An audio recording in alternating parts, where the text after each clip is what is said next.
Alright, welcome back to our deep dive into atomic habits. So last time, we covered how to make good habits obvious and attractive. But how do you actually make them stick? Well, that's exactly what we're going to dig into today with the final two laws. How to make habits so ridiculously easy you can't say no, and so satisfying you'll actually want to do them again and again.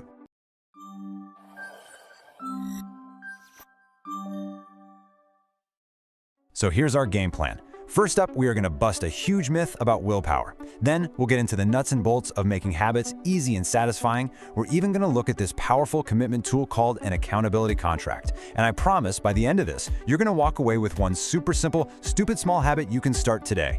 You know, this quote from James Clear is such a game changer. Think about it. It tells us that goals aren't what separate the winners from the losers. I mean, come on. Everybody wants to win the championship, right? Everyone wants to write that best-selling book.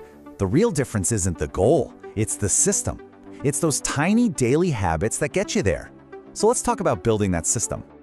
Okay, so we're told all the time that if we want to change our lives, we just need more willpower, right? More discipline. Just try harder. But what if the secret to success isn't about trying harder at all? What if we've been looking at this whole thing the wrong way? James Clear says relying on willpower is kind of like trying to swim against a really powerful river current. You can fight it for a little while, sure, but eventually you're gonna get exhausted. Willpower, you see, it runs out. The smarter move? Stop fighting the river. Instead, build a raft. Design a system, an environment that makes what you want to do the absolute easiest path to take. And how often do we do this? We blame ourselves when a new habit doesn't stick. We think, I'm the problem, I just don't have what it takes. But the problem isn't you, it's your strategy. It's time to stop trying to brute force change and start designing a better system, which brings us right to our next law. So if willpower isn't the answer, what is? Well, that brings us to the third law of behavior change: make it easy. This is where we stop trying to be these disciplined heroes and start being, well, architects of our own environment. I mean, it's just basic human nature, right? We are fundamentally wired to take the path of least resistance. Why would you get up and walk across the room for the TV remote if your phone is sitting right next to you? So instead of fighting this instinct, Clear says we should use it. To build a good habit, you have to make it the easiest, most frictionless choice you can possibly make. So how do you do that? By becoming an environmental designer. If you want to read more, don't just put a book on a shelf somewhere. Put it right on your pillow. If you want to drink more water, have a full bottle ready to go on your desk when you start work. And for bad habits, you do the exact opposite. You add friction. Want to watch less TV? Okay, after you're done, take the remote and hide it in a drawer, in another room. Seriously, every little extra step of friction makes a massive difference. Okay, this next one is one of the most powerful tricks in the whole book. It's called the 2-minute rule. The idea is so simple. You shrink any new habit you want to build down until it can be done in less than 2 minutes. Now, the point isn't to get amazing results in those 2 minutes. Nope. The point is to make the act of starting completely and totally effortless. See, your only goal here is to master the art of showing up. So go for a run becomes put on my running shoes. Write a chapter becomes write one sentence. Once you've actually started, it's so much easier to keep going. You're not just taking out a yoga mat, you're casting a vote for your new identity as someone who does yoga. Okay, so you've made your habit obvious, attractive, and easy. You're actually starting it. But what is it that makes you come back tomorrow, and the day after that, and the day after that? That's where we get to the final and maybe most important law: make it satisfying. Our brains, they evolved to prioritize immediate rewards. That's why it's so much easier to eat a cookie right now than it is to exercise for some benefit we might feel months from now. The cardinal rule of behavior change is this: what is immediately rewarded gets repeated. So to make a habit stick, you have to find a way to feel an immediate sense of success. So, how do we create that immediate reward?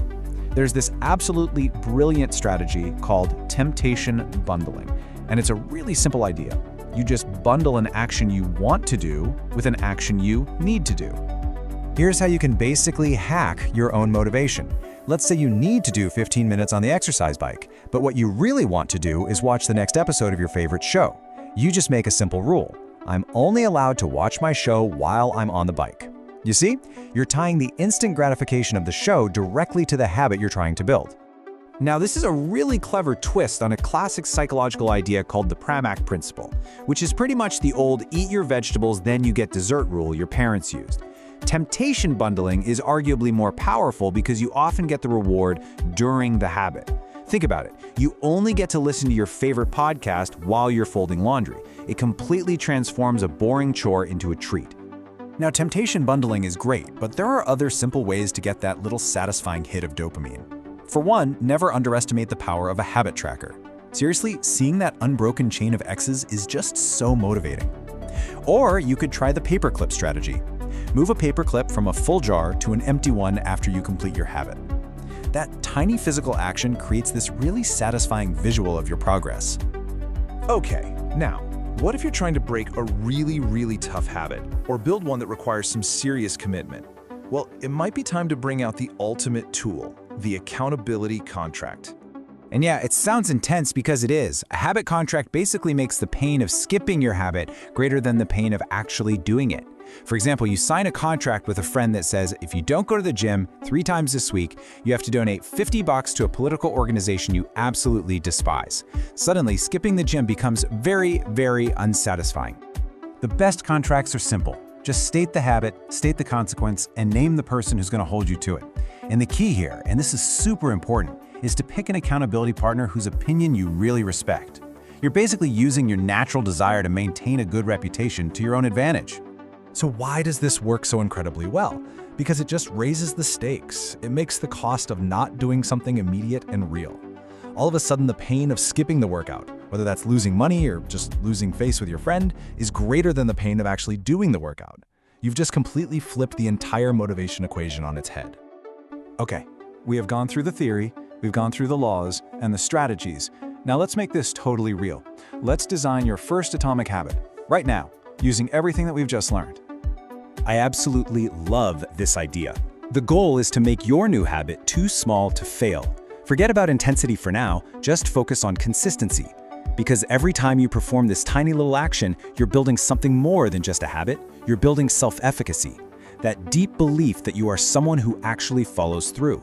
And that, my friends, is how you build unstoppable momentum. So I'll leave you with this question. What is one goal you have right now? Okay, you got it in your head? Now, how can you shrink it down until it's almost laughably simple? Can run a marathon become put on your running shoes and walk to the end of the driveway? Can learn to meditate become sit and breathe for 60 seconds? That 2-minute action is the gateway. That's the first step. That's where you begin.